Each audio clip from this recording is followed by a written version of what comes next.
Hindi porket gusto mo ang isang bagay, ay palaging ibibigay sa'yo. Hindi dahil hindi ka deserving, o kaya naman may mali sa mga bagay na hinihiling mo.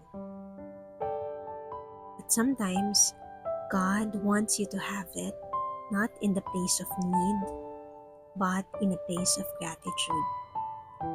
And when you're ready to not have it in life, it comes in the most perfect time. God is aligning our hearts while preparing for our little miracles.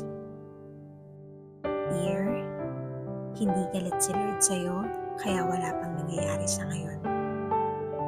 Hindi ka rin niya pinagdadamutan kapag pinili niyang wag mo nang ibigay sa'yo.